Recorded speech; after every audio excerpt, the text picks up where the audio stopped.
Oh, I like yours. I got it from some extremist on the internet. Some white supremacist. 100%. Yeah.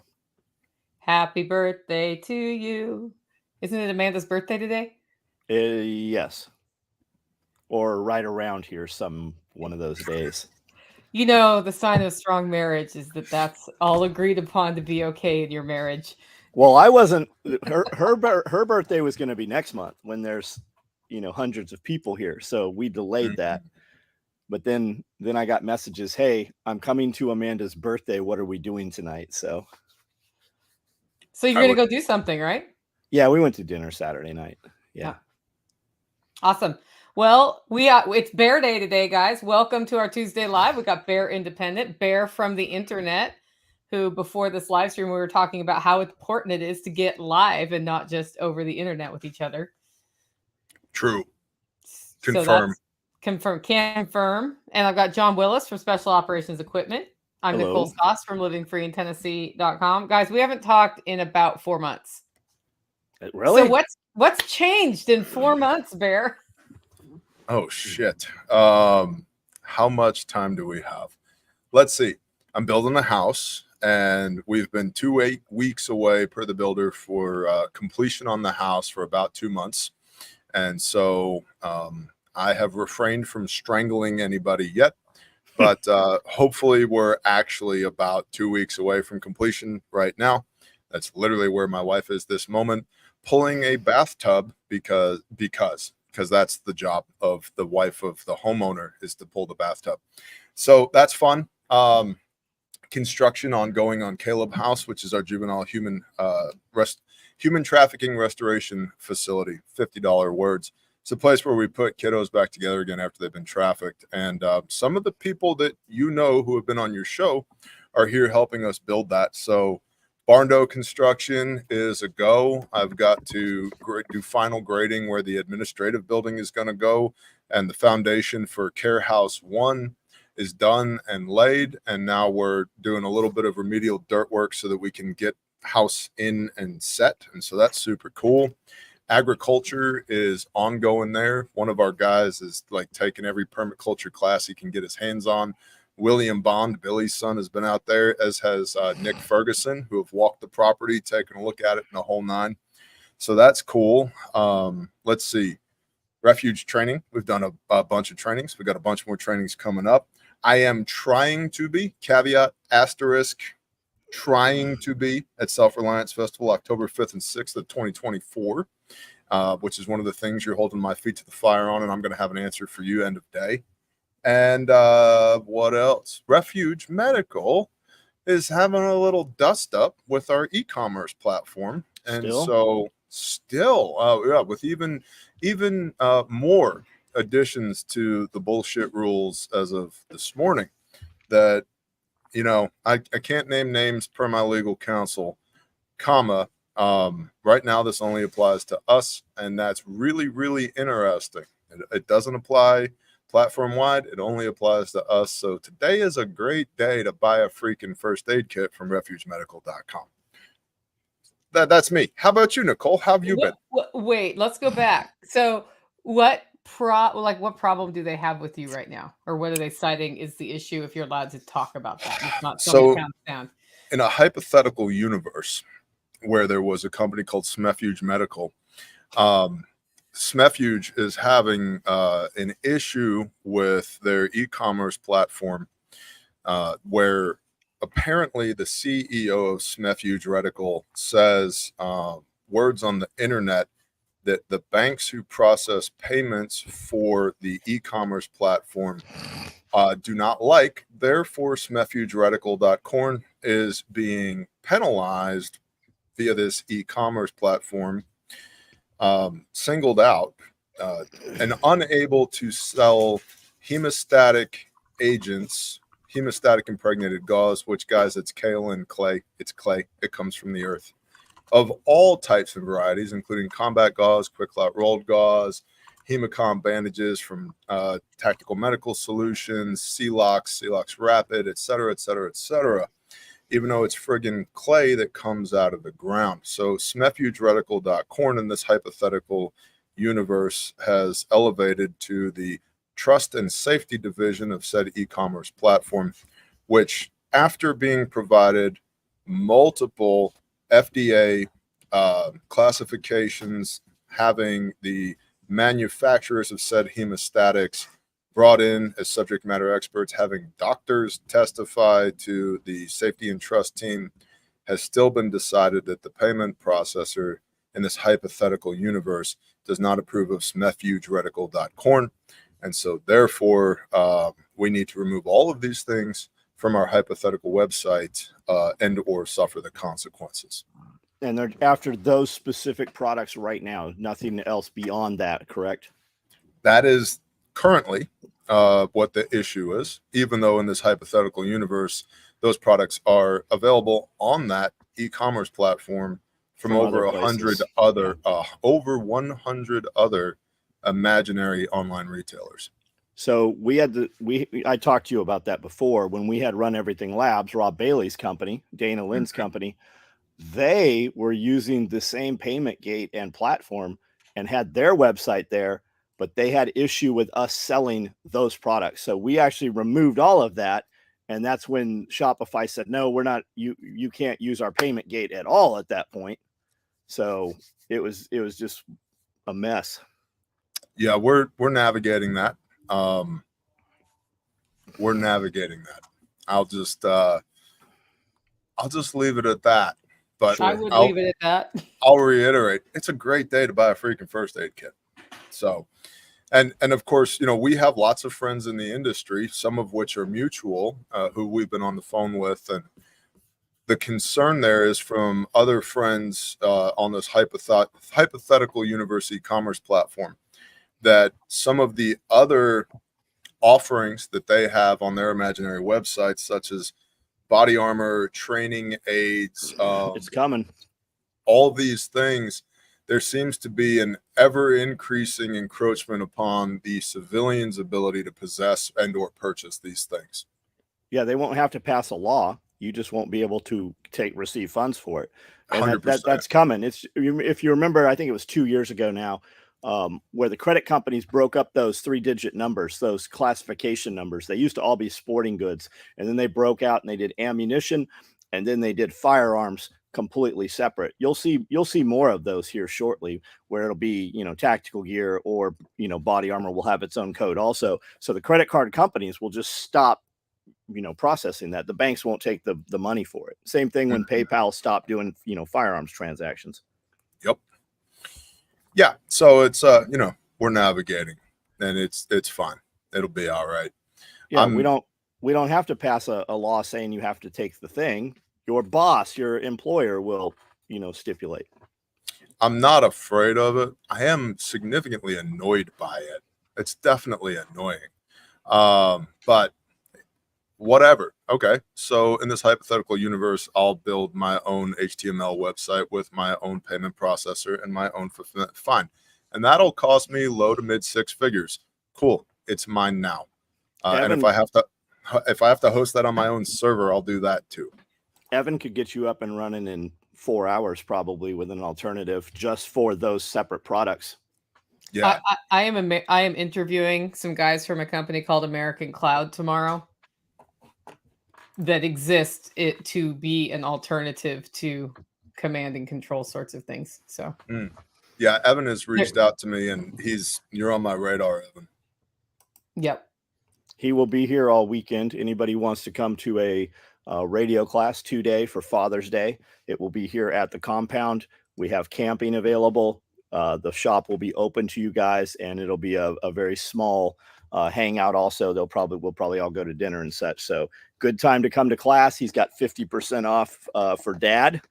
So check it out if you're in the area or you want to come and hang out. Now's a good time to do it. That'll be Saturday, Sunday here. That's awesome. And to piggyback on that, we've already seen attempts at reclassification of what training looks like. So if you got 2 or more guys, they've proposed 2 or more guys who've got their rifles with them. Boom, you're a militia. That's not a sanctioned activity. You're not allowed to do that anymore. Now, that hasn't passed federally yet. It's in states. It's already in states. It's in states, but it hasn't passed federally. Yep. So at what point they started, to your point, a couple years ago with firearms and ammunition. At what point does that spill over to everything else? Oh, you're not allowed to use a radio. You're not allowed to train to use a radio. And so it's a great time to be training, whatever that might be. Yeah, and it's written very vague. It can be paintball, it could be airsoft. You could even have some aspects of Boy Scouts in there, land nav orienteering. It's just an interpretation, and I think they leave that vague on purpose. So when you get investigated, if you push back at all or any of your rights, they're going to jam you up on that stuff. 100%.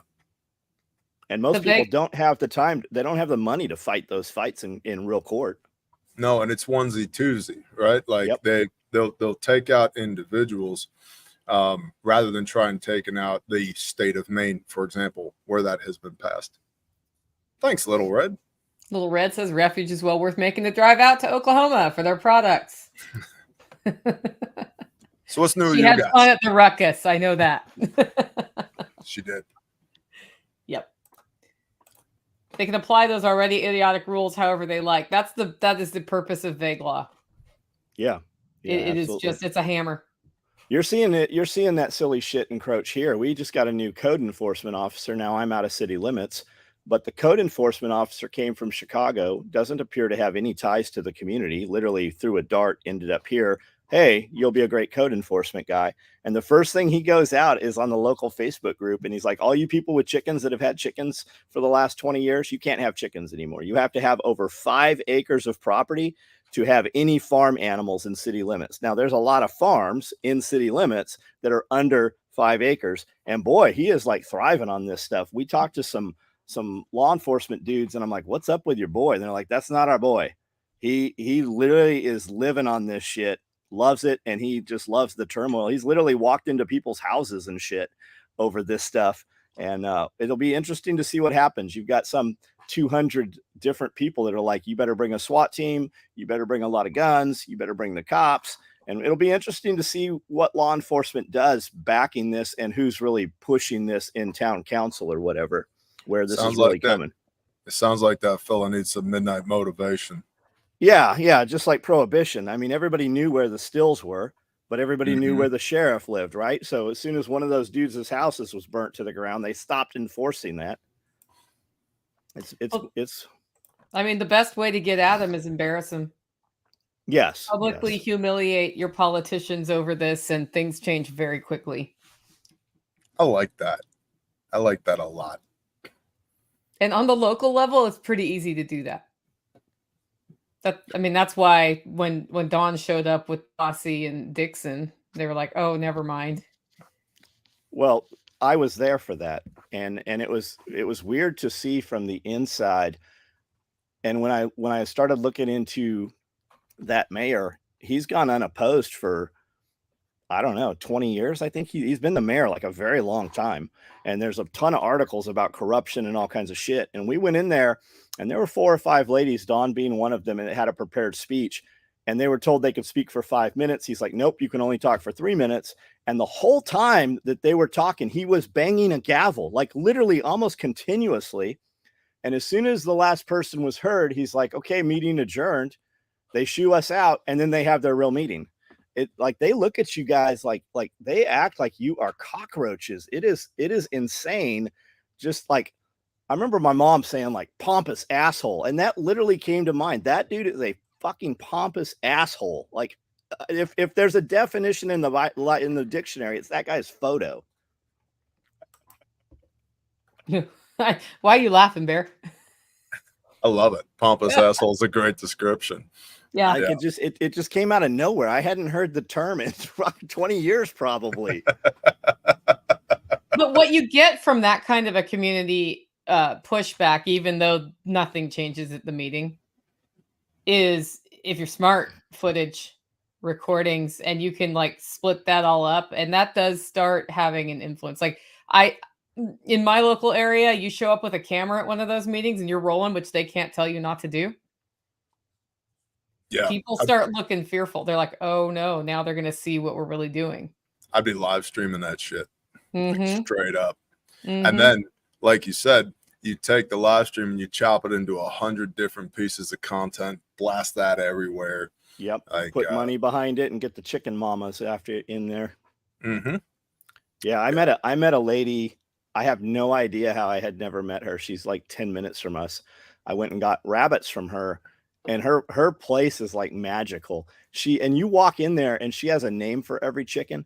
And she's like, this chicken's going to come up. It wants you to hold it. Like, you've never seen anything like this. And there's a lot of people like that who their animals are very, very important to them. And when you get them involved and you get them activated, that's when things happen.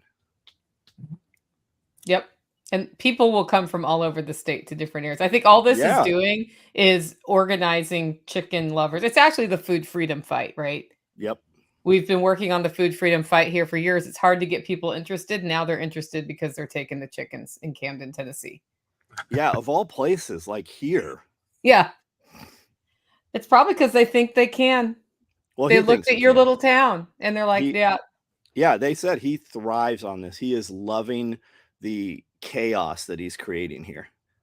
It's an us and them, and he looks at these people as lesser humans. I think he's in for a rude awakening. So, yeah, course of action A, create more chaos for him. However, one would interpret that. Course of action B, massive social media campaign, shame him, get his name everywhere. File one of what's that? You get 100,000 signatures at the White House, change.gov or whatever it is. They share that on social media. Shit, I got 202,000 subscribers. We'll get everybody to sign that thing, right? Course of action 3, right? And you just go on down the list. And okay, so that's your public official, right? A little bit of SIGINT. It's absolutely 100% legal to collect emanations. It's also perfectly legal to take, well, I don't know if you're a one-party consent state, but to take pictures and video of people, right? And I would just follow that guy around. I would literally get a community watch put together, get 50 people on the community watch, and everybody gets a 2-hour, this is your block of time, and 24/7, 365. We're just going to keep eyes on this guy everywhere he goes. Start a whole YouTube channel like the First Amendment auditor guys. That would be phenomenal. Asshole chicken guy YouTube channel. And it's just nothing but this guy, right? Around the clock. Here is this guy yet again. That's some suggestions from Bear, a little asymmetry. Oh, I like that.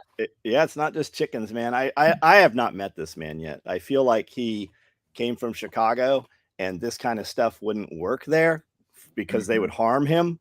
So he comes here and, FAFO, bro.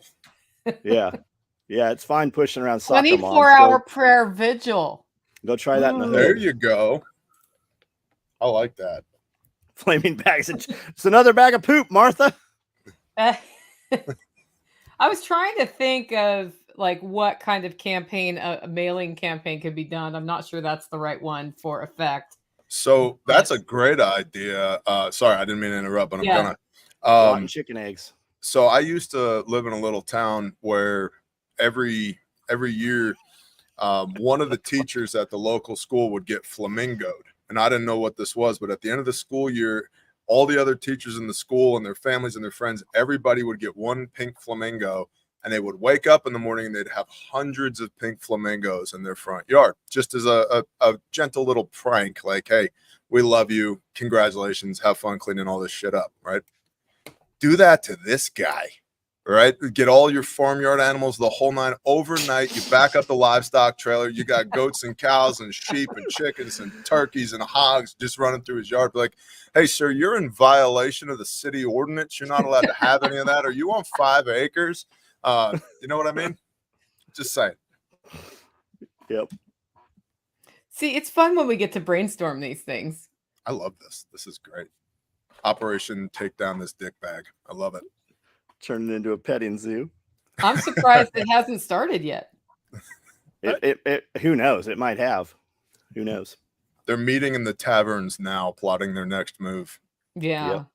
We are a single consent state. Somebody should double check that because I didn't look this year to see if that changed. So, especially as a public official walking around on public duty.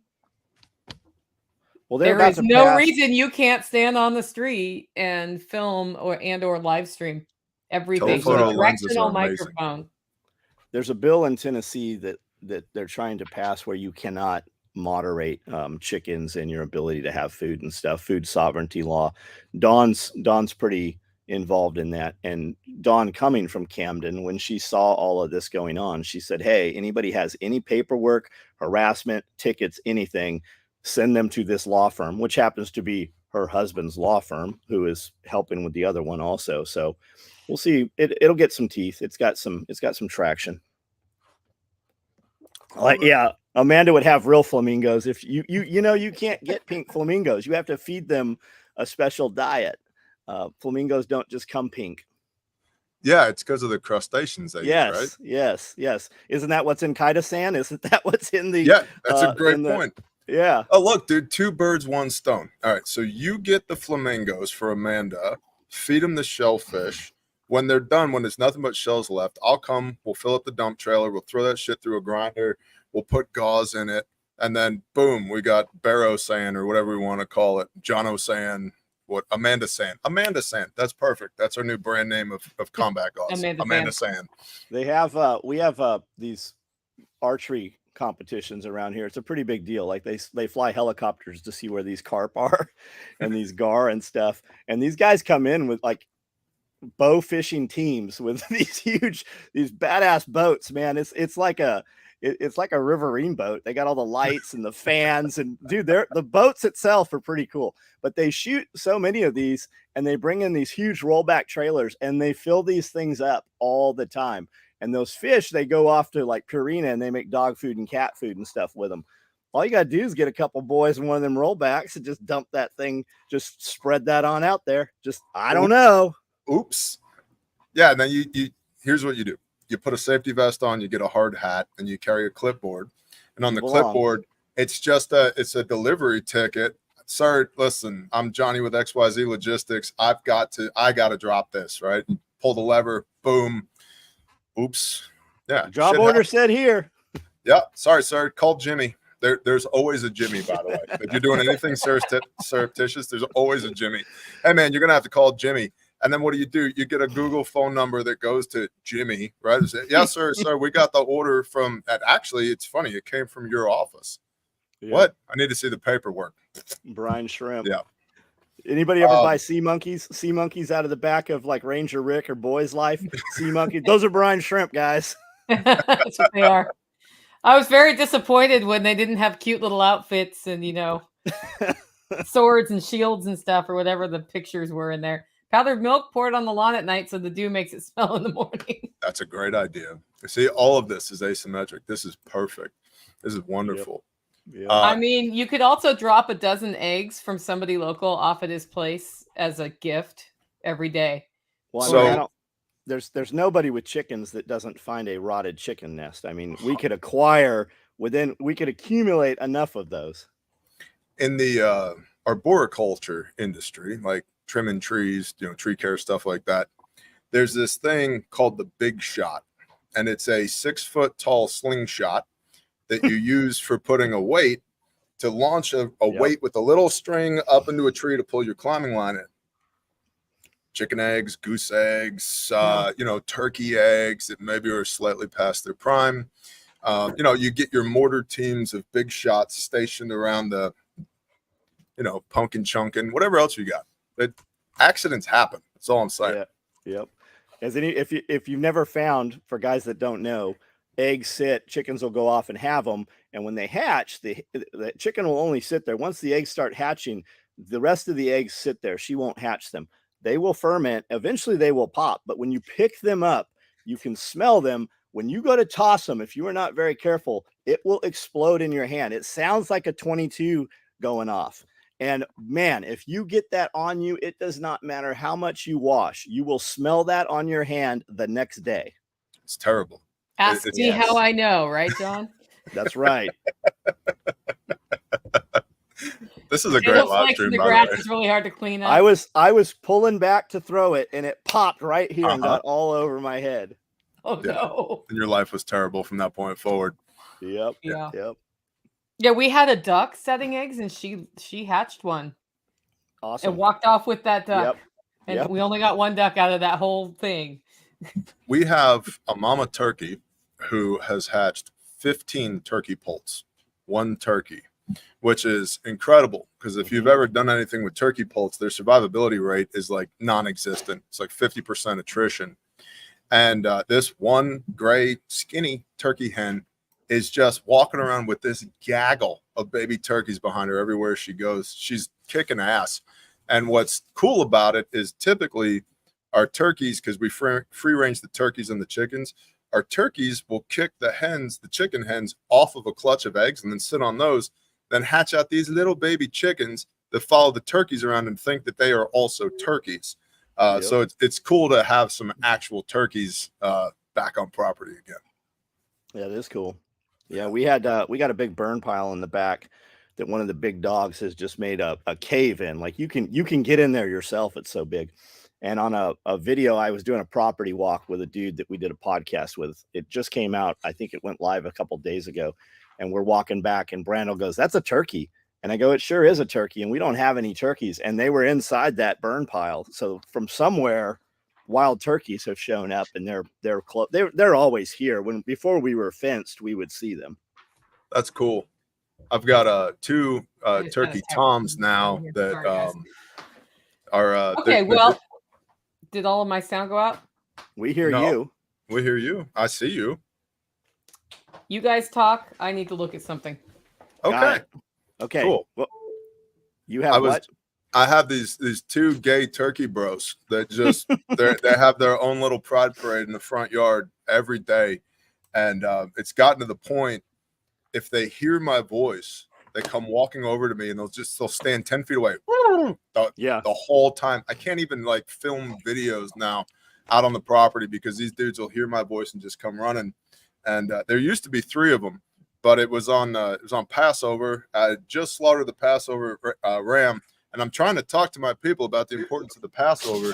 And this one freaking turkey won't shut up, and so I just shot him in the face. And I was like, I've had enough of this.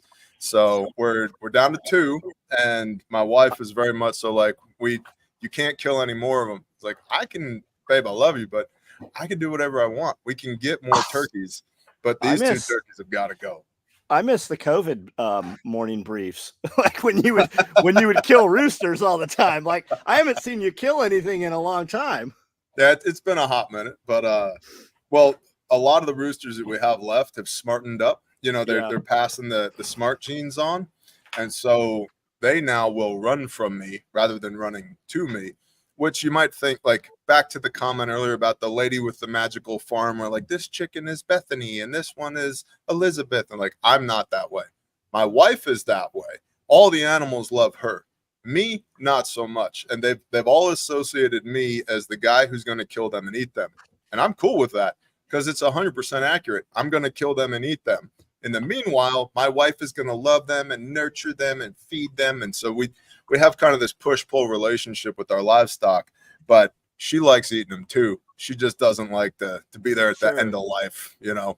When you guys, we had big toms, Royal Palms, the big white ones, and you could clap really loud and they would always gobble. If there was any gunfire, they would always gobble. If anything crashed, they would always gobble. They couldn't help it. Why do they do that? Like, I don't know, man. It's, you know, when I was growing up, there was always this mystique of turkey hunting, right? Hunting a wild turkey. They have great eyesight, and they're rare and they're difficult to hunt. And I'm like, okay, cool. I've killed more wild turkeys than I can count. I grew up poor. I ate meat that came out of the woods, right? And in fact, well, I guess we're past the statute of limitations. I've never shot a turkey in the wild in turkey season. I was freaking poor. And so like I'd walk out in the woods with a rifle. In fact, one time I had a 22 and my intention was to go hunt rabbits. And I'm walking through the woods and I hear this god awful racket. I have no idea what I'm hearing. And I come up over this little hillock and I lay down and I look down into this draw. There had to be 100 turkey hens in a big circle with 2 of them in the middle fighting. I'd never seen anything like it before. And it was fall in upstate New York, so all the leaves were off the trees. I got a Ruger 1022, holds 10 rounds. So I just lined up my sights, domed one of them. It dropped. Sweet. Got some meat, right? The rest of them take off to roost. I got 9 more rounds. And I got these big brown balls of birds sitting in these bare tree branches. So I shoot another one. It falls out. I'm like, sweet. 2 turkeys. Shoot another one. 3 turkeys. And I get to thinking, I could probably only carry about 4 turkeys. So that's what I carried home was 4 turkeys. I was gone all of 15 minutes. My dad was amazed. So, but don't do that. You should use a 12 gauge in season with an extra full choke. I mean, clearly anything we're talking about here is not a recommendation. It's just some people having fun on the internet, right? I don't do it anymore. Now I eat sheep. But you said you went out rabbit hunting. We just went out hunting. Like we didn't. It was whatever. Yep. Songbirds, woodpeckers. I went back to a fishing hole one time, and I took my rifle with me just for giggles. You know, who knows?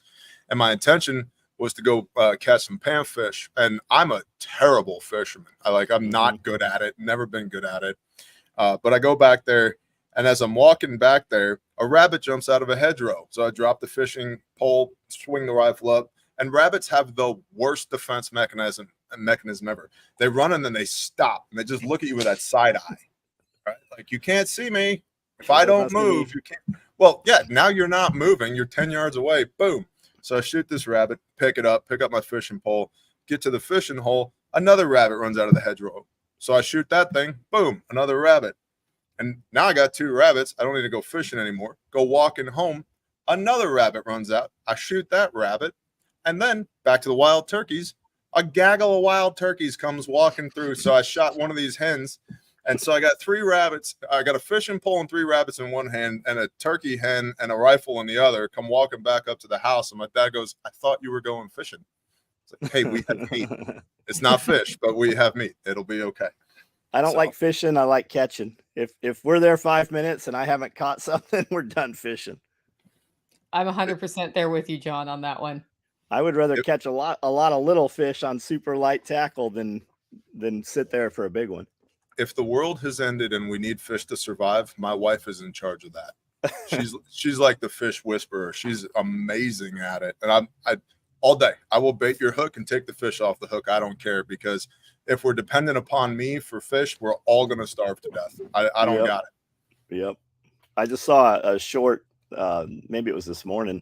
The guy's out there lined up waiting for some turkeys, and there's a bunch of turkeys over here, and he's got his decoy out, and some other archer, a bow hunter, shot his decoy. He goes, this dipshit here just shot my decoy. And he's like, all the turkeys are right here. The toms were out there strutting and everything. So I did that with a rifle one time. There were a bunch of, again, it was late fall. There were a bunch of turkeys roosted up in a big oak tree, and I was about 100 yards away with a 22. And so I shoot this. I got 1 turkey out of 50 picked out. I shoot this turkey and nothing happens. Okay. Shoot this turkey again. Nothing happens. Shoot a 3rd time, and all the turkeys fly out of the tree and go roost in these other trees. I'm like, you got to be shitting me. Well, I clearly hit it. It can't fly. Go walking up to it, and somebody had trespassed on our property and put a turkey decoy up on the tree. And I'm the asshole that shot it 3 times and got no turkeys out. That's usually the game warden. Yeah, well, so back to our earlier conversation about this dude from Chicago. At the time in upstate New York, upstate New York was not the communist hellhole that it is now. Like where I grew up, so most people, when you think of New York, think of like New York City, right? Tall buildings, everything's made of concrete. The Bloods and the Crips are trying to kill each other.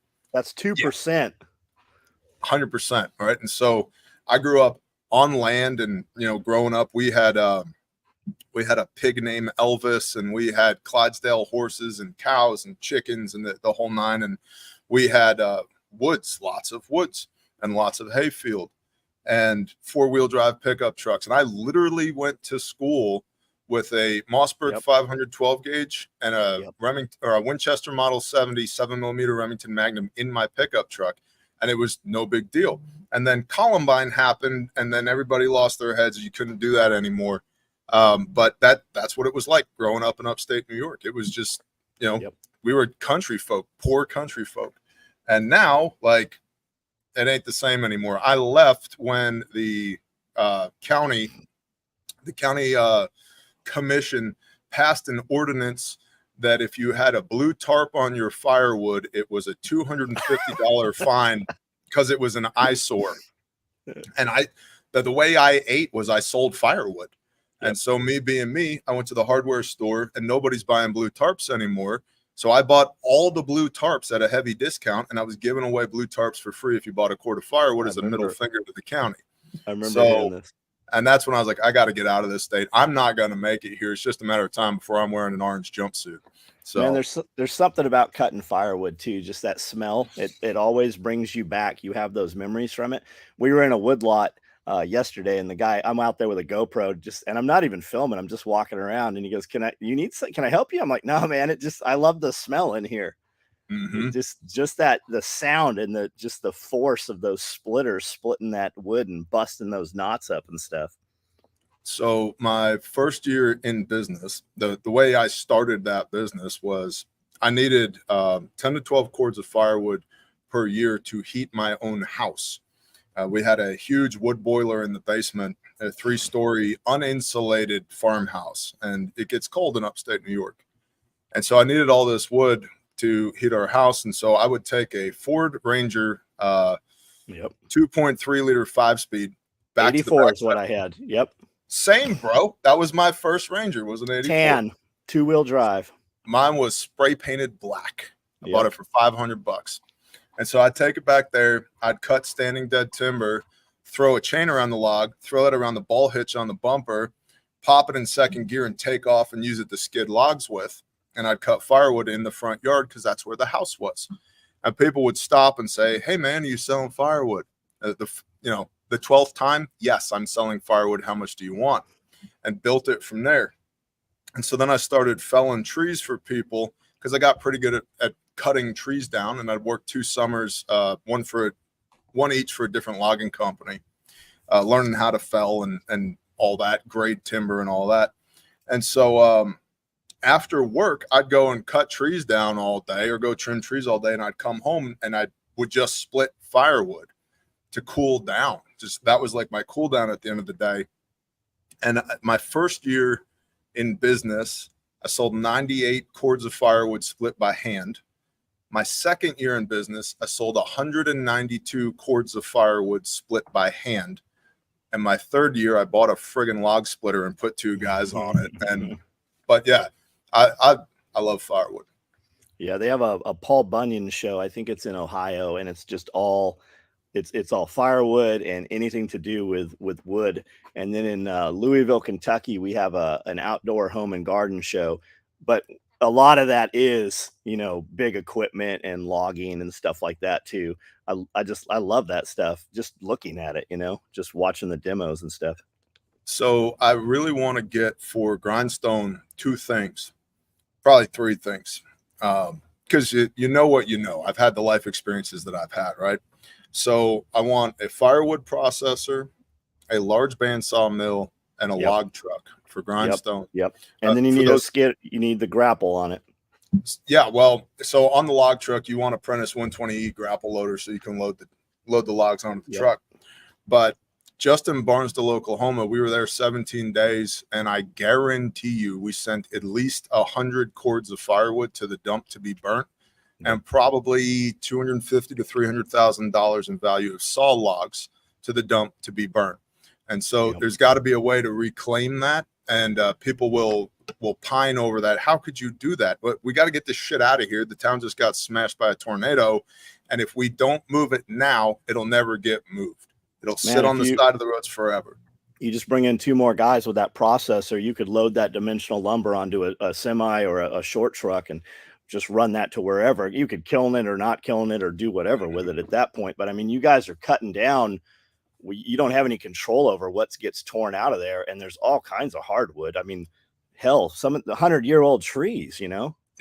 So and they just bury them. Exactly. Or burn them, one or the other. And the north side of Sector 5, which is where we were working in Barnesdale, one guy up there, he owned most of the property up there. And we logged his property for 8 days because every tree had come down. And the trees were anywhere from 18 inches in diameter to 4.5 feet in diameter. All kinds of species: walnut, cherry, which I wasn't expecting, ash, red oak, white oak, some black oak. All of it's saleable timber, and all of it'll burn. It's all firewood. And so it just, I've got to get that stuff in place for Grindstone from a sustainability standpoint, because we're already doing 90% of the work. It's just that the truck goes to a different place. So I'm working on soliciting for that. Yeah, we have a question. How much would all that equipment cost? Yeah, how much is a car? What do you want? You want a Toyota or you want a Lambo? Man, log trucks, it depends. You can find a serviceable log truck for as much as we'd be using it, probably 50, 60K. A new one, a new triaxle or a quad axle, $350,000, $400, somewhere in there. We don't need. There's a ton of that stuff at auctions though. Like you can, and you have the crew that can maintain that stuff. Yeah, we're very blessed in that regard. Like I've got one guy, his whole what he does, he just does grindstone maintenance. He just goes from truck to trailer to piece of heavy equipment, maintaining that readiness for us.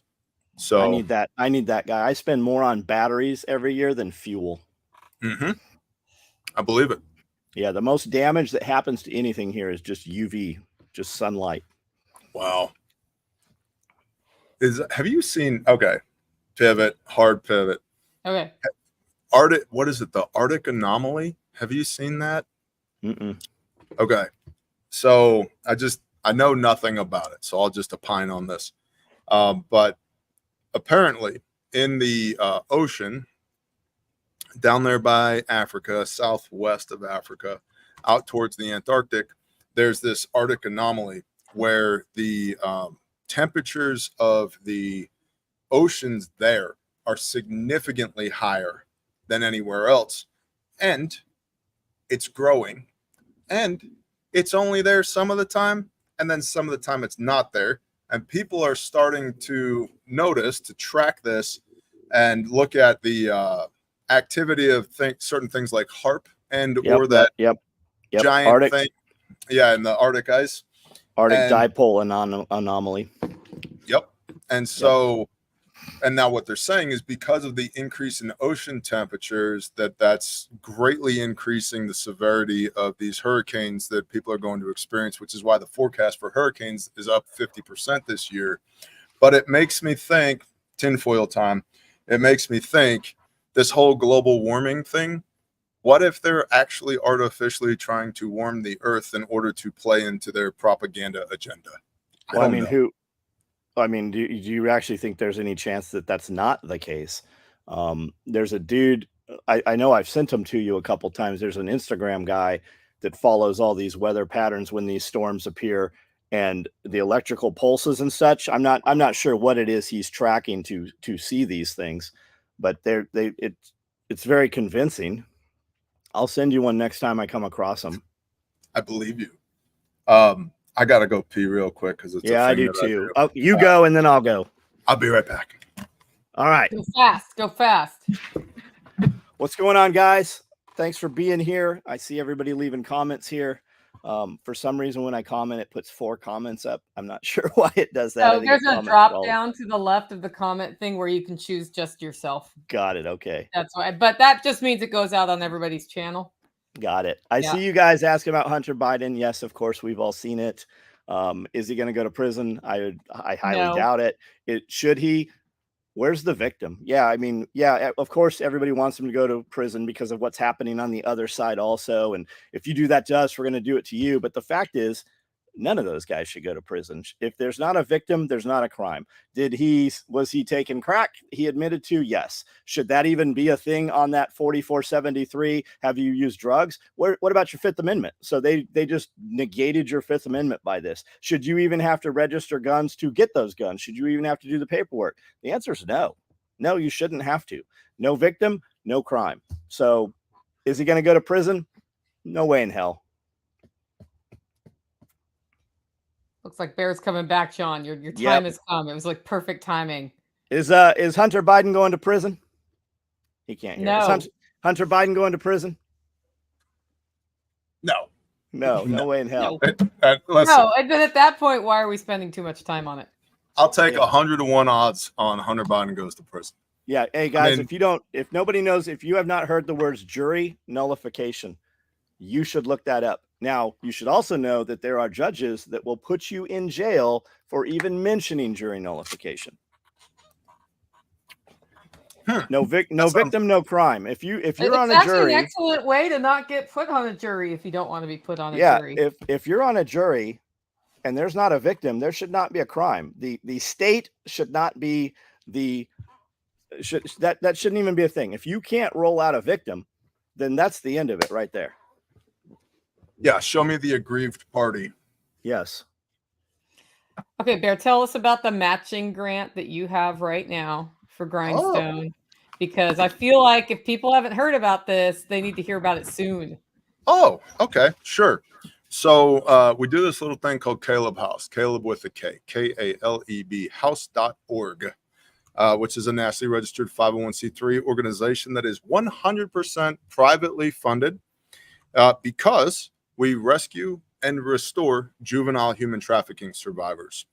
And I won't take a dime of government money to do that because I will not adhere to their woke ideological bullshit. So we have a donor who has put up $250,000 max to match all donations between now and the 10th of July, 2024. So if we raise 50K, it'll be 100. If we raise 100K, it'll be 200. If we raise 250K, thank you, living free in Tennessee. If that's you, isn't it? Good job. Good job. If we raise 250, it'll be matched to 500.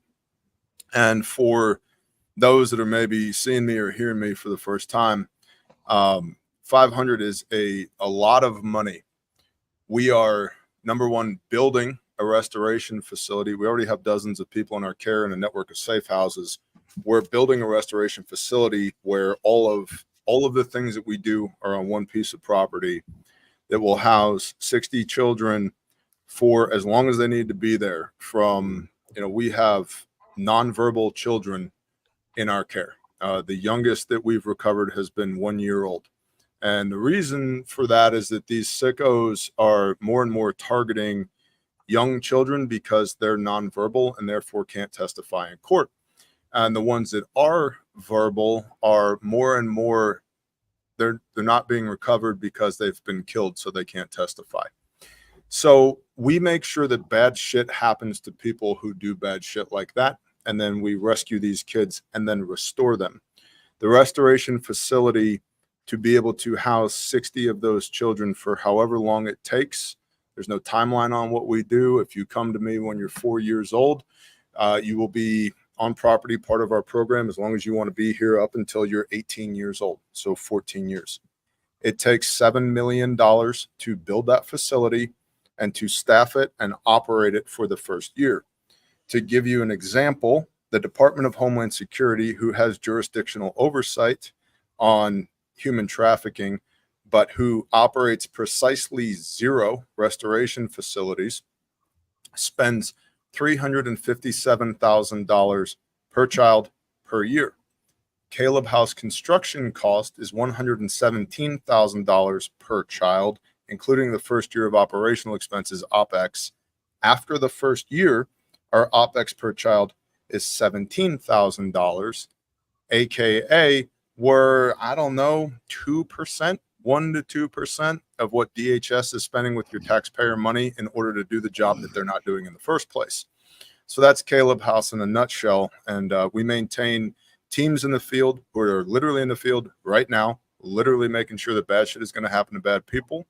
We have a victim services team that receives these kiddos after bad stuff has happened to them and begins the process of putting them together. We have house parents, and then we have a legal team. We have trauma therapists, all of that. And we have attorneys, lots of attorneys, praise Yah. And it's a lifelong process. This is a life's work, both for me and for these kiddos. But we're all privately funded. And if you don't want to give me a dime, you don't have to. If you're not convicted to give me a dime, please don't. But if you'd like to plug in, you can learn more at Caleb House, calebwithak.org. And We have donor matching now through the 10th of July, 2024. And you've done a great job of getting the word out. But for those of you who still didn't see it, and you're going to give Caleb House a donation this year anyway, you double your money in the next 3 weeks. Yeah. So double your money. Or Homeland Security handles all those beds for the government, right? How many beds are there total? I don't know if you said it in that. Yeah, there's 420 beds for juvenile human trafficking survivors nationwide. And while DHS has oversight over them, none of those are DHS beds. They are all 501c3 private organizations that provide those beds. And that's Caleb it. House, and that's it. And our goal is to get Caleb House 1 up and operational, which will provide 60 beds off the bat, and then take lessons learned and processes learned and improve for Caleb House 2, 3, 9, 17, 67, 863 until we don't have to do this anymore. And what's super duper duper cool that I could have never forecasted or thought that this was going to happen. What do you do with these kids after they're put back together again? Well, the answer is whatever they want. If they want to go into trade school, they go into trade school. If they want to go into medical, they go into medical. If they want to go into military, law enforcement, they go into that. They're like our children. What do you do with your kids? Whatever is best for them combined with what they want to do, right? But an inordinate amount of these children, as they're in the process of growing up and being restored, have come to us and asked, what do I have to do what you do?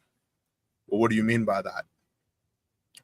Literally, what career path do I need to get involved in now so that we can go back and rescue more kids? And the first time this question came to me, I was like, so it blindsided me. And I was like, because I'm nobody special, right? Now, a bunch of my team are absolutely special people with incredible skills that they spent a lifetime learning and honing, working for the federal government and other agencies.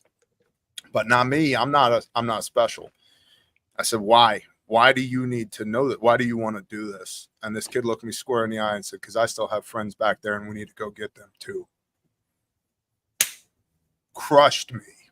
So as far as turning the tide, right, we have to make sure that the perpetrators are getting meaningful convictions.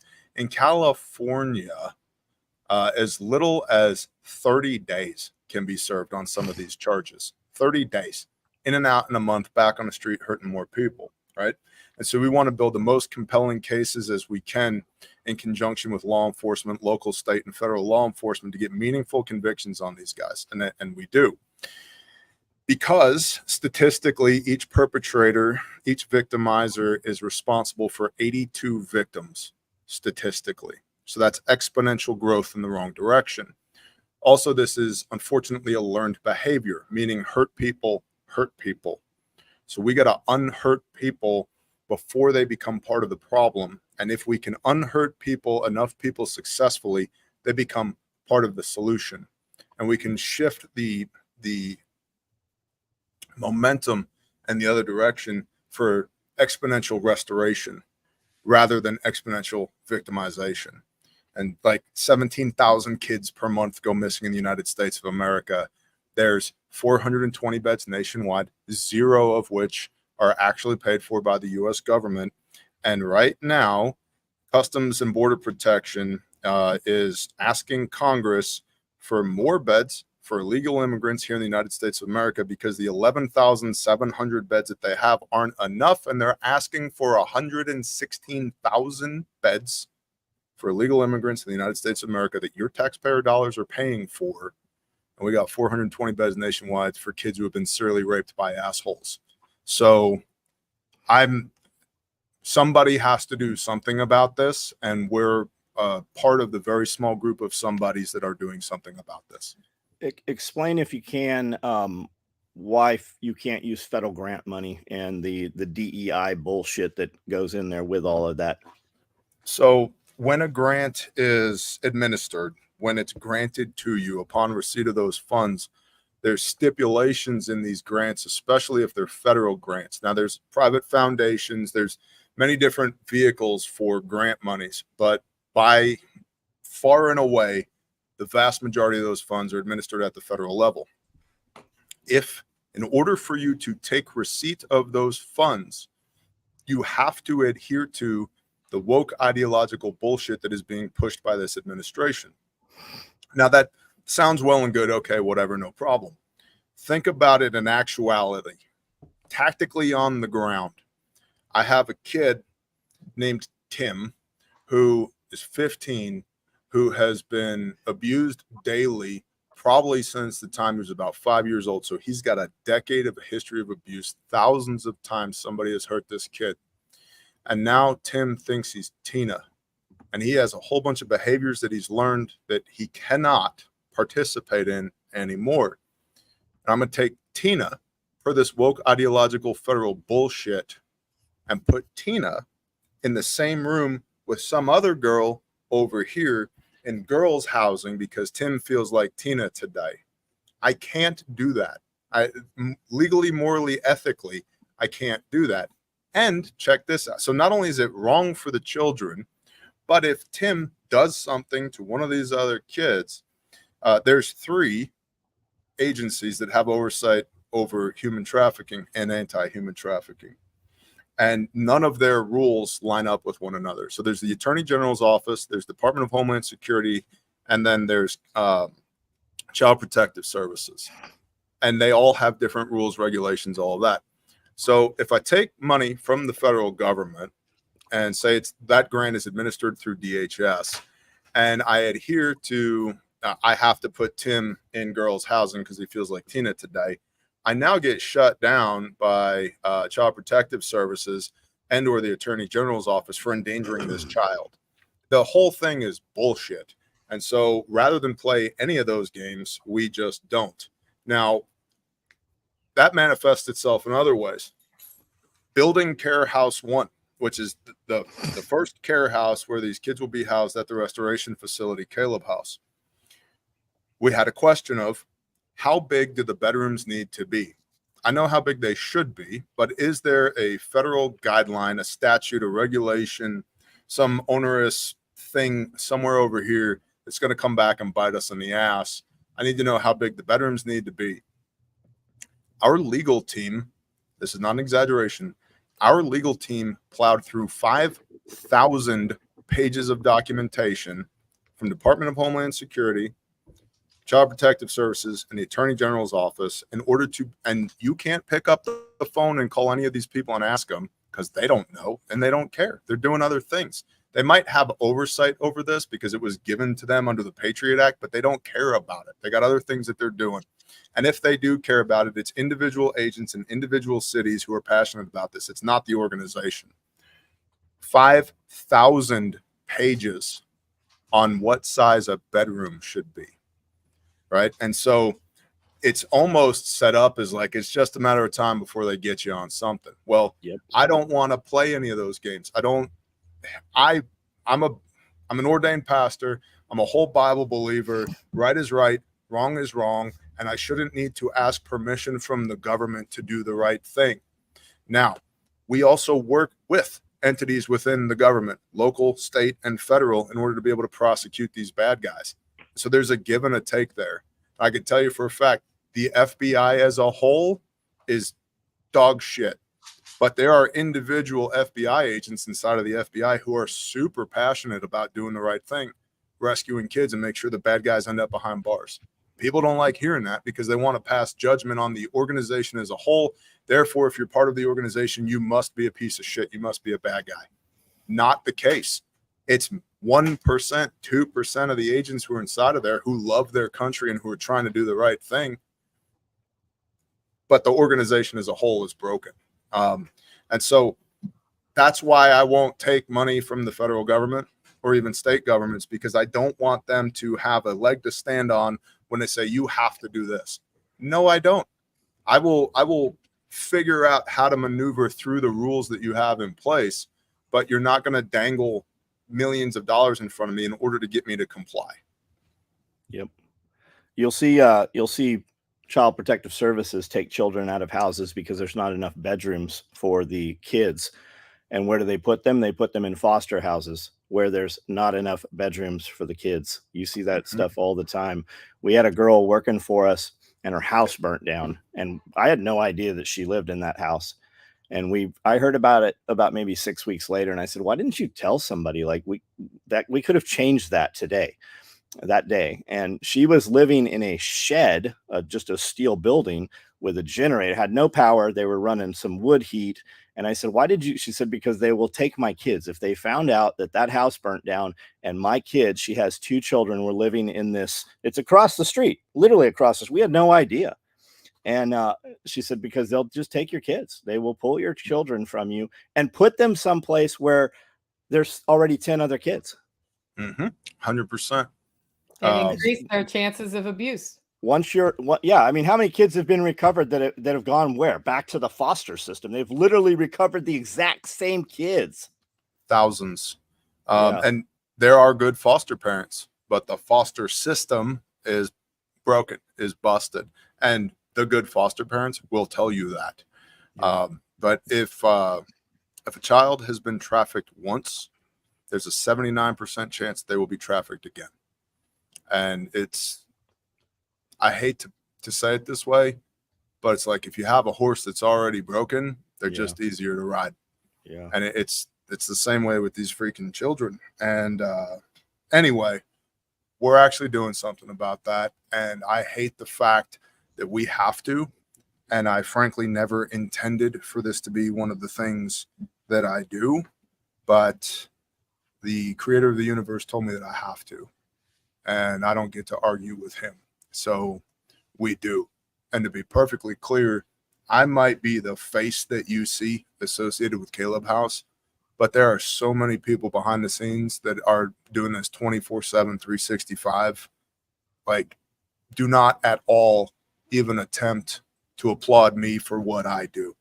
These guys and girls, like, dude, you couldn't ask for better people. They're incredible. And their dedication to this thing is incredible.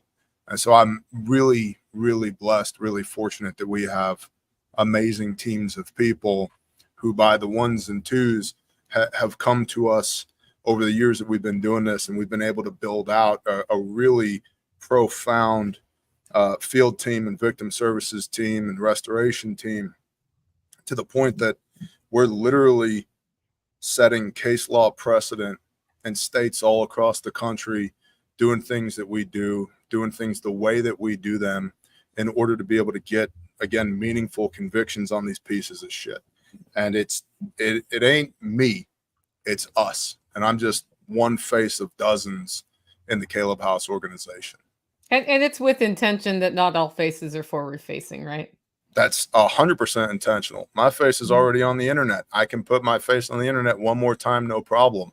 I got a whole bunch of people whose faces will never be on the internet. They don't want to be on the internet because it impedes their ability to do their job in the field.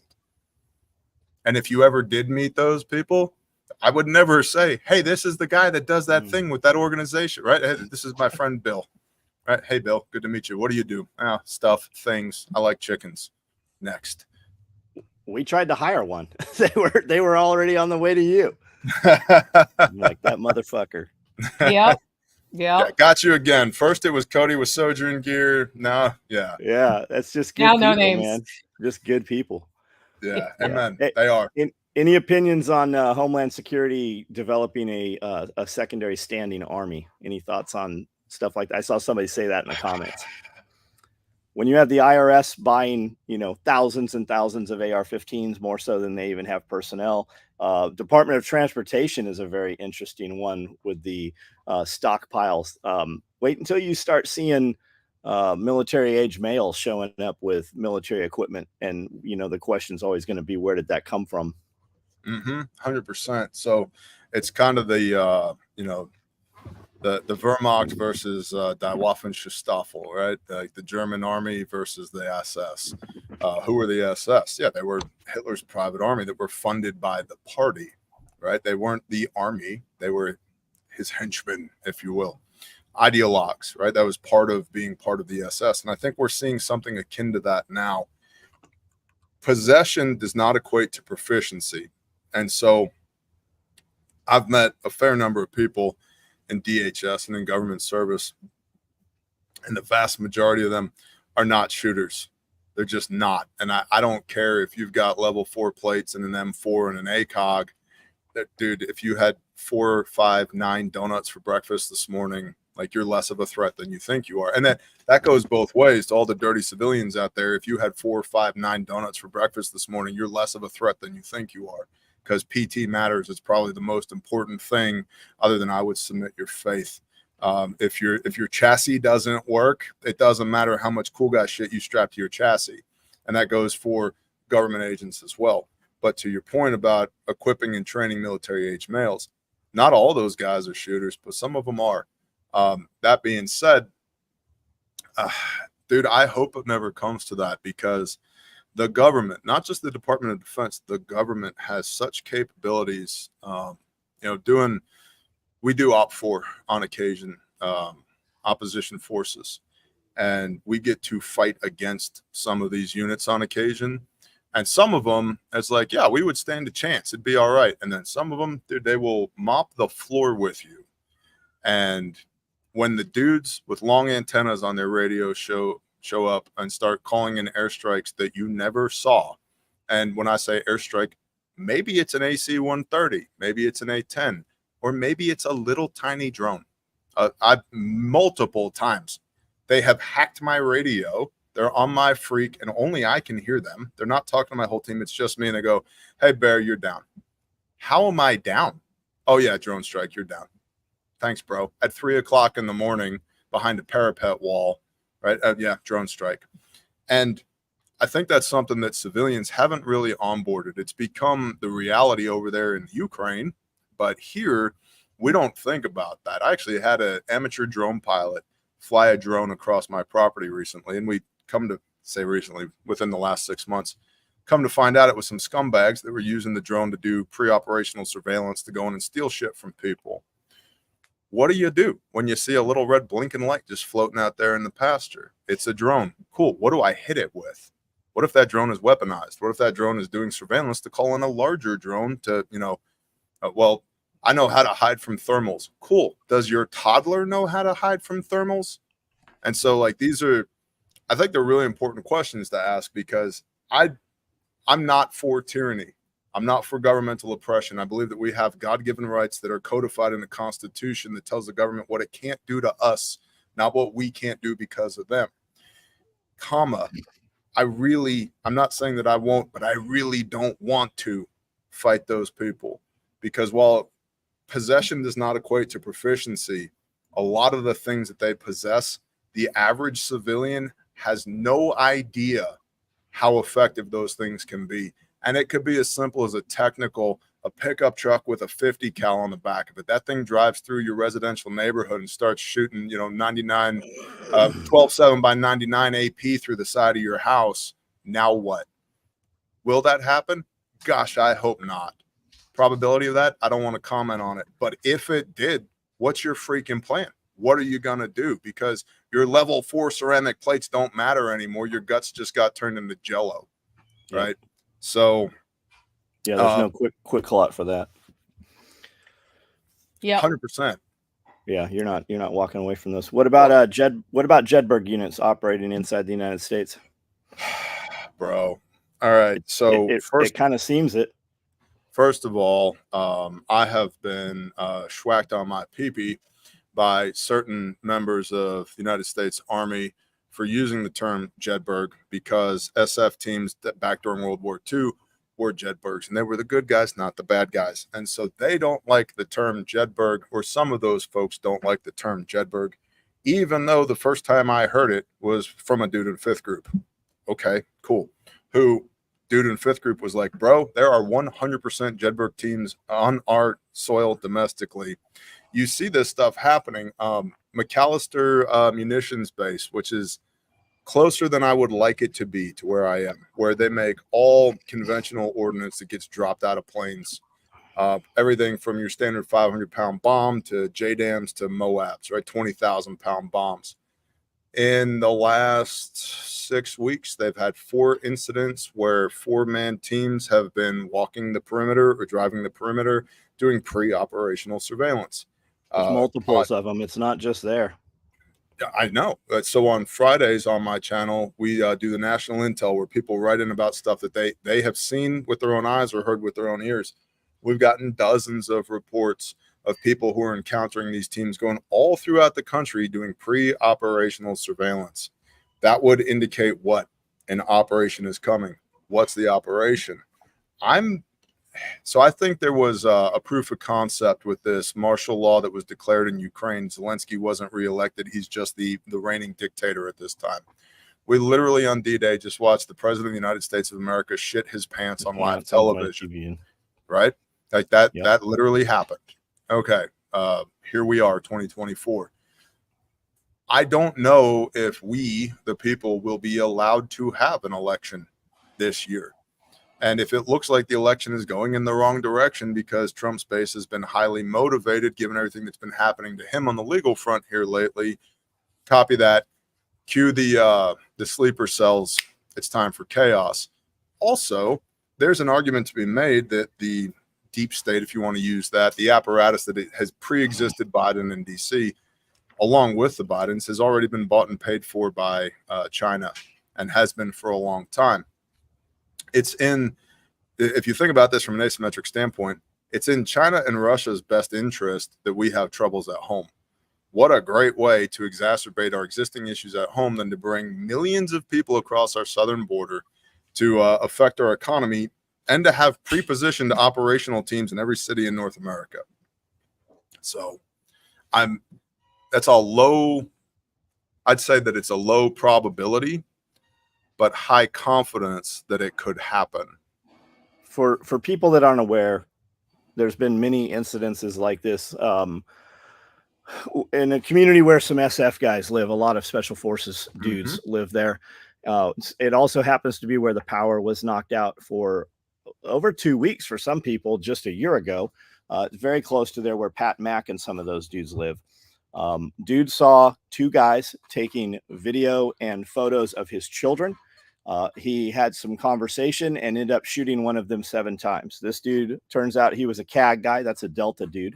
And he shot and killed one of them. They apprehended the driver, who was a getaway guy. And they said they were taking, they were both Chechens, didn't speak English, very broken, had cell phones that were all in Russia. And they said, well, we were just taking pictures of the work we had done on these power lines to send back to our families at home. Problem is, it's almost dark, and this has been happening multiple times. This is not one incident. Camp Pendleton 6 months ago, car tried to breach the front gate, and they lit that thing up. Looks like they shot that stuff with, some 40 mic or something, and they deployed the Rams. So the picture is this SUV up in the air, engulfed fully in flames. There's hundreds of these incidents. Hundreds.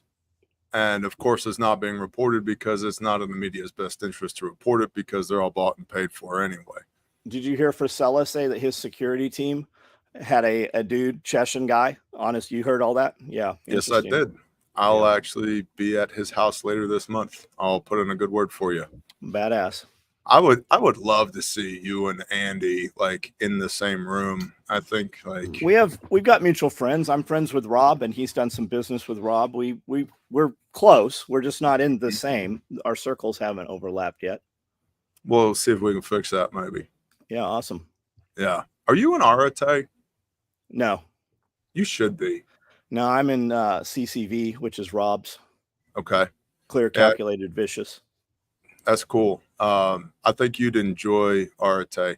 There's, I don't want to put a percentage on it. There's a certain subset of the population there on Arate that's they're in a different place than you and I are. They're brand new, just starting out, which is cool because the only reason I have Facebook is because of Arate, the Arate Syndicate. I was wondering why that popped back up. Yeah, so that's why. Right. And that's it. It's to participate in the Arate Facebook group, which is not some BS group. And so you'll get people who are brand new or maybe in their first, second, third, fifth year of entrepreneurship who have a lot of questions that to guys like you and I is this is a no brainer. Seen this 100 times. Hey, why don't you try X, Y, and Z? And so that's cool. But then there's also guys in there who are way further down the path than I am, with experience and revenue and all of that, that when I run up against a brick wall or I find myself in a bad situation, those guys, then there's a lot of cross communication that happens there, and it creates a decent amount of accountability as far as participating in the Arte calls, which I actually get a lot of value out of, because I've been in some other entrepreneurship coaching groups. I was like, screw this shit, man. It was way too much rah-rah motivation. It's like, bro, I'm already motivated. I'm looking for like tactical and strategic stuff that I can apply, because I run 5 businesses and 2 ministries 24/7, 365. And so like I need practical, tactical stuff, not cheerleader bullshit. And Arte's not cheerleader bullshit. So you should check it out. I think you'd enjoy it. I will. Yeah, motivation's bullshit. It's all you need is execution. And most of those groups, it's just somebody to co-sign you. Hey, I know this dude, and it's literally a phone call or a text message, and the door opens. 100%. Yeah, Angie says she wants to get Andy to SRF. Open invitation. So does everybody. That'd be amazing. It would be awesome. That'd be amazing. I would still have to talk to my wife first. I 4,000%. Because you guys are awesome. Andy's awesome. But I'm going to spend the rest of my life with my wife. And if, she's like, that one time that you ran off to Camden and blah, blah, blah. It's like, you just ask her what she wants, and we'll do it. Just have her here with you. Yeah, I know, bro. And my wife is actually she's not that way. I know. Well, I know her. Yeah, my wife is gangster. I love her. She like legit back in it. Like she still has like a gangster rap playlist, right? And she's like in her 40s chasing chickens with gangster rap blaring in the background. Perfect. But we've just had so much stuff going on lately on the home front and the businesses and the ministries. Like even Caleb House, we've gone from being able to prosecute a case at a time to a half a dozen cases at a time. So that exponential growth on every front. It's like, and I've got a 3-month-old baby. I've got a 17-year-old daughter, a 15-year-old son, a 7-year-old son, and a 3-month-old baby. And like, I have to be a father and a husband first. My most important ministry is my household. And for everybody else who's listening, your family is your resume. I'll say that again. Your family is your resume. What you have done in life, that's your resume. You're never going to get me to buy into your bullshit if everywhere I look, everything's discordant and disorderly, and there's no proof to all of the words that you've thrown out there. And so my most important thing, even if my priorities get off track from time to time, is my family. It is my wife. It is my children. I believe that the Father, they came from the Creator, and they were given to me for a time for stewardship, headship, leadership, and stewardship. And that's my job, not only to protect them, provide for them, and be a conduit for blessings for them, but to love them, to actively love them in real time, and to simply be present. Because like every day, I look at my 7-year-old every day, and I'm like, you're bigger than you were yesterday. You're smarter than you were yesterday. You're more beautiful today than you were yesterday, right? My son, just Friday, we were doing some training, and I'm looking at my 15-year-old son, and I'm like, holy shit, he's ripped. Like, when did that happen? It went from being like a little boy to he's starting to get jacked. He's got definition in his neck and his shoulders and his arms. And I'm like, well, that's what happens when you live on a farm, right? Farm fit. Farm fit, 100%. And he's freaking strong. And so, but I remember that kid when he was 18 months old, 2 years old, trying to stick a key in an electrical outlet. And I'm like, hey, buddy, don't do that. You're going to regret that. Don't do it. He shocked the shit out of himself, cried. And I was like, hey, we're never going to do that again, right? He's like, we're never going to do it again. Okay. But that seems like it was 2 weeks ago. And it wasn't. It was a lifetime ago. And so I say all that contextually as far as SRF is concerned, October 5th and 6th, I'm going to try and be there. I'm going to talk to my wife about it today. But also for everybody else who is listening, that like this engagement that we're having now is important. It'll probably help you. It's not more important than your wife is. It's not more important than your children are. It's not more important than the meaningful relationships that you have in your life. Like those things are precious, and they should be guarded vehemently, that nobody tries to rob you of the joy that can come from those things. Mic drop. We've made some changes this time where we will be having speakers on the main stage and a much bigger focus on demonstrations of practical things you can learn that are every new practical skill you can build into your life is a foundation from which you can increase resilience, but also it gives you a better analytical understanding of things around you, like how things actually work, so that when you're faced with a problem in your life that may have nothing to do with the skill you learned, you can draw on that foundational knowledge to be creative and solve those problems for yourself rather than get stuck, become helpless, and just submit your will to where the system's going to take you. Because if you do that, then somebody else is living your life for you. We want you to live your life the way you choose. And it's been a great source of strong relationships. Many businesses have launched there. We've got Kiri coming to speak this time. She started with an idea and now she has Thunderhill Farms. She does great sauces and marinades and all sorts of different things. But more than that, she's turned around her life in a way she wants to. And just talking to her based on her background in HR gives you insights in how to make your business better. And she's a darn fine human being. That's just one example of the kinds of people you'll meet there, aside from awesome speakers like Bear and John and Jack Spirko. And I think CJ Kilmer is coming, I'm pretty sure, by the way, John. Awesome. Just found that out. I'll nail that one down by the end of the week. But so you get to meet all these people who are your friends from the internet and actually get to know them eye to eye. And that makes a huge difference in trust. So that's Self-Reliance Festival. I was just going to point out, it's also good to, they say never meet your heroes, right? I disagree with that. If I meet somebody and they're not the person that I thought they're probably not my hero anymore, right? Because again, your life is your resume.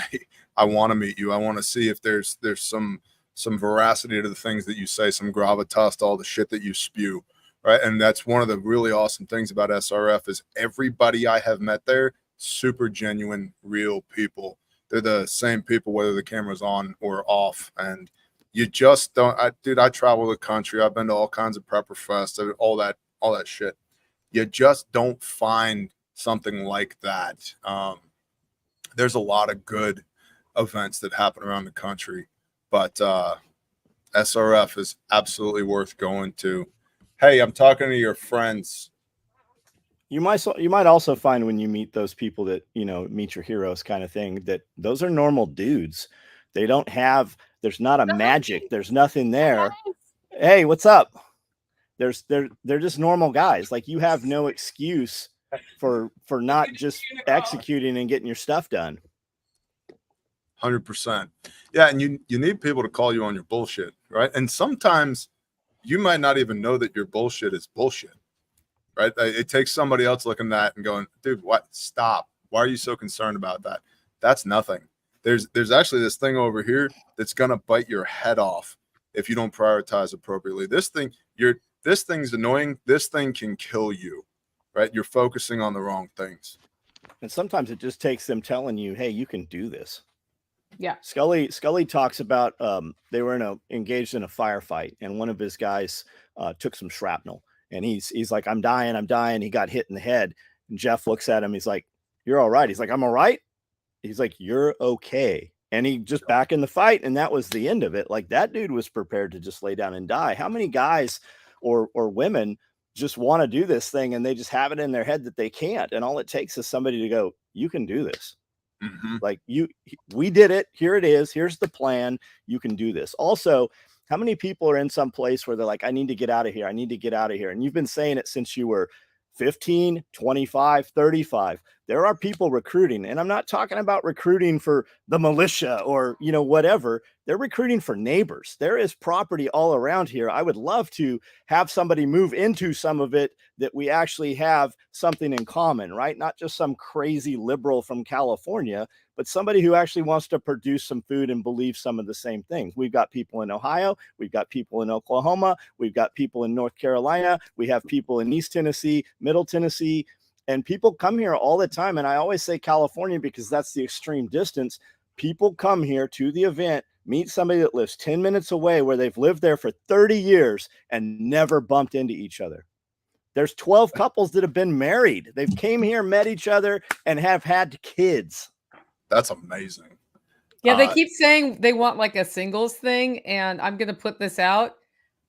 If somebody wants to run a singles thing there where just people can, like a speed dating or whatever, reach out to me, Nicole at livingfreeintennessee.com. I know I'm not going to be able to run that at the event, but I am not opposed to supporting y'all finding your true soulmate there.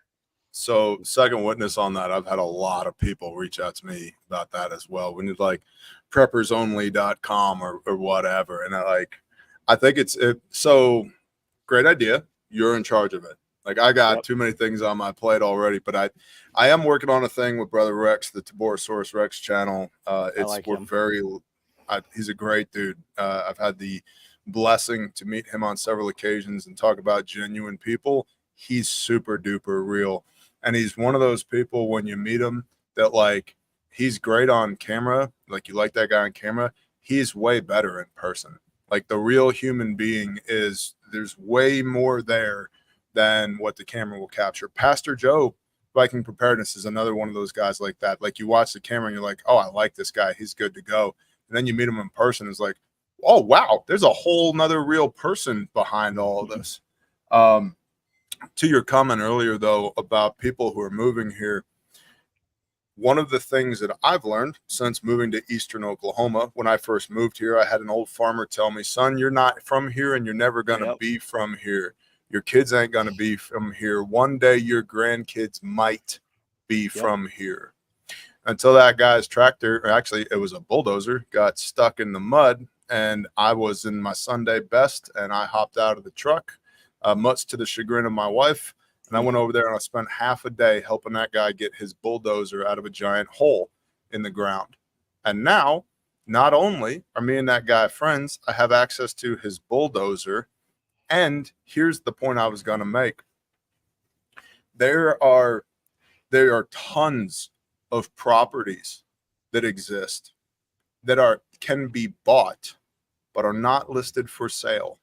And they're not listed for sale because the people who live here or there or wherever don't want some raging liberal from California to move in next door to them. And I have bought multiple pieces of land since moving to Oklahoma for way under market price that never touched the market. Nobody ever knew it was for sale. It was a conversation that took place in a driveway or on the side of a road or across a fence, because now that we've been here for 6 going on 7 years, people see us, they know us, they see how we behave consistently, and they've decided that if they're going to sell it, they'll sell it to us. Or if I give the go-ahead on, hey, this is one of my people, they're good people, trust me, and I do the handoff, right? If I vouch for them, then that piece of land that per the MLS was never for sale, the only thing that changed was the name on the deed when they went to the courthouse. That's it. And people don't understand that's the way it is in the country. You will find certain properties that are for sale, certain properties that are listed, but a lot of them, I would say the majority in this area, are not listed. And you got to know the person that owns it and go have a conversation with them. And if they don't like you, it's not for sale. If they like you, they'll think about it. There's stuff all over the place here, and there's never a price on it, ever, because it depends who you are. Yep. And that's a good thing if you're neighbors with that person and you're aligned. That's how you keep it that way. Here's a question. How much time do you have before I go into some of these questions, Bear? I got a little bit more time. Okay. Not a ton of time, but I got a little bit more time. I like to be respectful of everybody's time. Is there a biblical point when stealing is enough and one stops rendering cash onto Caesar? All right. So Messiah says, render unto Caesar what is Caesar's. Let's balance that with the portion that was given unto the temple was 10% of your increase. And the pastors are going to hate this because they're going to get less money on Sunday, but I don't care, because biblically the tithe was agricultural. And so if I planted 100 pounds of seed and 1,000 pounds grew up, the increase is 900. So a tenth of the increase is 90. So I give 90 in service to the temple. And so if 10% of the increase is good enough for God, the creator of the universe, one could argue that it ought to be good enough to run a government with. Is there a point when one stops giving their hard-earned cash to the government? Probably. I feel that way. I haven't found it yet. And so I'll tell you what I've done. By the way, pastors have taxable income just like everybody else does. And this whole bullshit about if you have a 501c3, then the government can tell you what to say in your church. No, they can't. And neither of my 501c3s have anything to do with the church, because I don't need a piece of paper from the government that says I'm allowed to read the Bible. And I'll fight that one all the way to the Supreme Court. And welcome to my church. You're here right now. I do a lot of stuff on the internet. But as far as rendering unto Caesar, do I give him 40%, 50, 60, 70%? At what point do I stop giving to Caesar? I would ask the question, at what point do I contact a CPA or a financial professional, and do I start setting up charitable living trusts, charitable retainer trusts, land trusts, limited partnerships where the company, the assets that produce revenue are controlled by me, and I have the ability to benefit from the fruits that they produce, but that income is not taxable to me?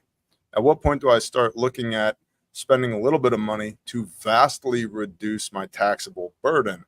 Because there's 70,000 pages of tax code. About 30 pages of it is the shit that you have to do. The remainder is the stuff, is how you get around all those other things. I don't have time to read 70,000 pages of tax code.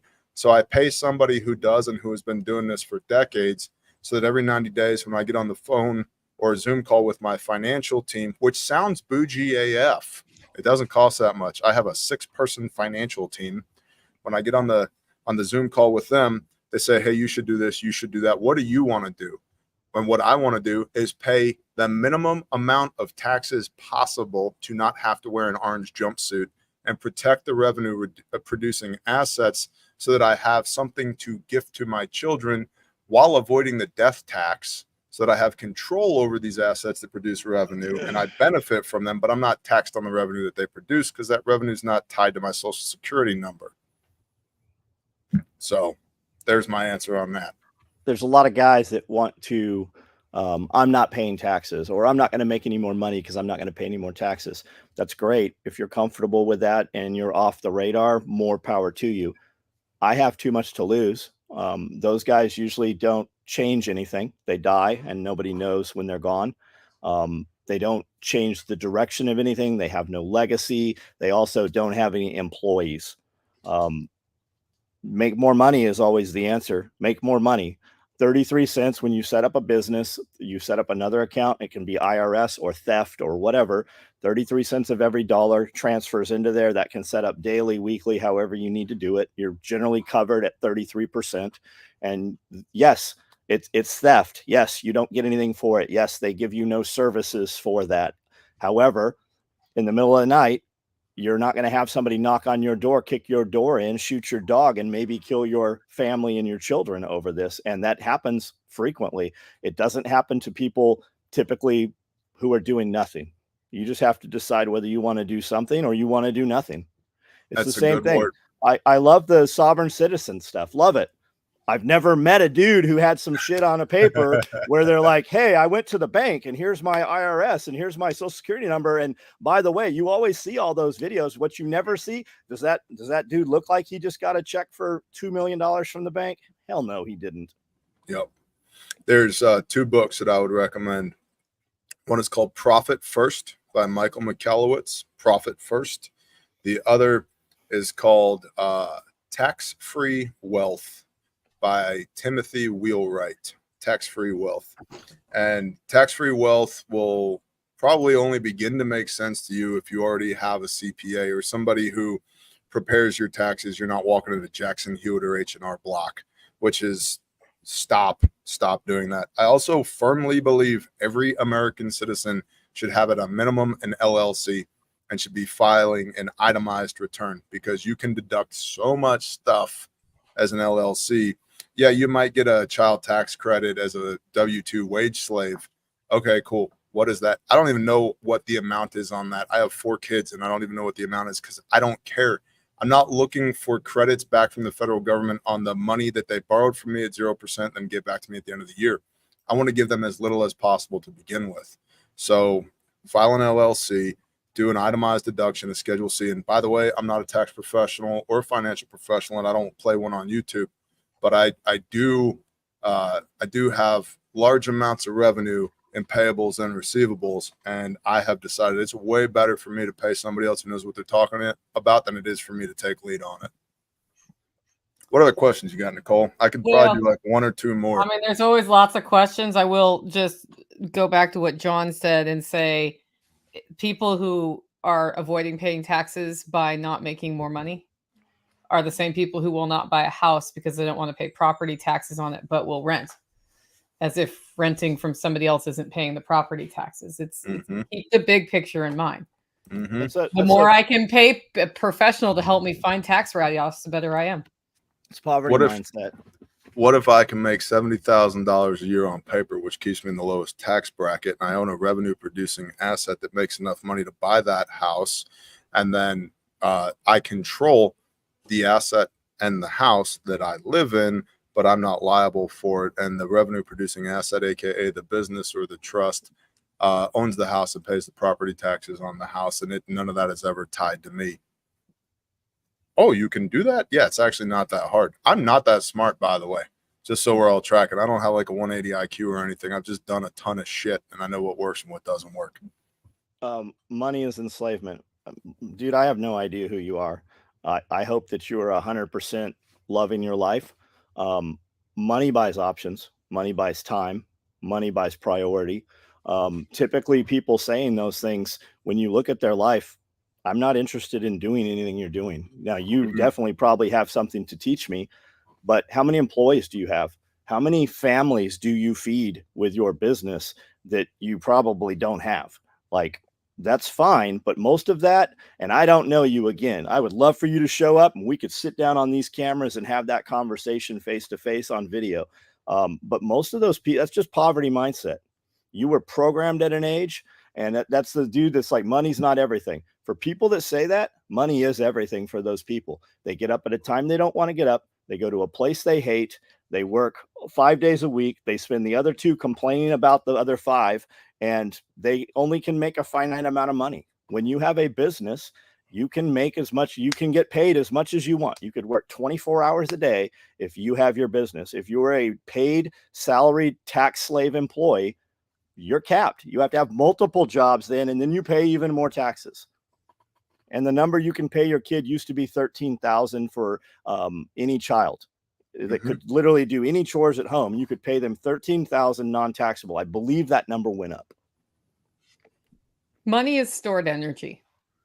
Exactly. It's a way for us to exchange value for value when I don't want to trade you this cup of coffee for that headset specifically and directly. It is nothing else. It is a tool, and there is a whole nother side. But when you understand it in that way, then it doesn't matter if the money you're using are US dollars or something else. Yep. There's a whole nother world out there, and you don't realize that it exists. It's just like people having to wear the mask and do the thing, and having to keep this job when other people didn't have to do that. There were no lockdowns for other people. There was no quarantines for other people. People got on private planes. There's no customs for most of those people. Private boats and yachts, they went whatever country they wanted to when you weren't allowed to leave your state. I had a kid working for me, had 7 vaccinations to come home from Hawaii. He was in Hawaii in a drug program. He was there as a facilitator. Having gone through the program, he was now there running part of this program. 7 vaccinations, no choice to come home to the United States. 7 shots this kid had. People with money didn't have those issues. They did not exist. It just buys you time. And we would go out into Nashville to places that were closed. We would go up there, and those places weren't closed. They just had the lights off. Those places were packed. It's like the speakeasy economy, and it exists right now today everywhere. You're just not aware that it's there. I don't think this changed the whole time, but I've not verified it. But when I looked, you could private jet into our country without a vaccination when nobody else could come in without a vaccination. Look at all your politicians that have dual citizenship. Do you think those people are, well, whatever. Yeah. Okay. So now we don't have time for one more question, but we have time to go once around the horn, right, Bear? Yes, ma'am. Okay, you start. Hi, I'm Bear from the internet. I do things. Go to bearindependent.com if you want to find out what those things they are. I like John. I like Nicole. They're cool. Support their things. The end. John. I'm friends with Bear. Donate to Caleb House. Yeah, 100%. Your donations to the Caleb House drive right now are being matched through July 10th. And it is a worthy cause and not super easy to promote. Yes, sure. It's super easy to promote that we want to help broken children. But you know what he can't do? He can't take you to the building, show you where it is, and show you what's going on, because they need to maintain privacy and security. And that's a big deal. The wrong people find out about that, bad things happen to lots of people. So if this is a cause that has tugged your heartstrings, definitely consider using this time to give your donation to calebhouse.org, I believe, right? Making sure I got that one right.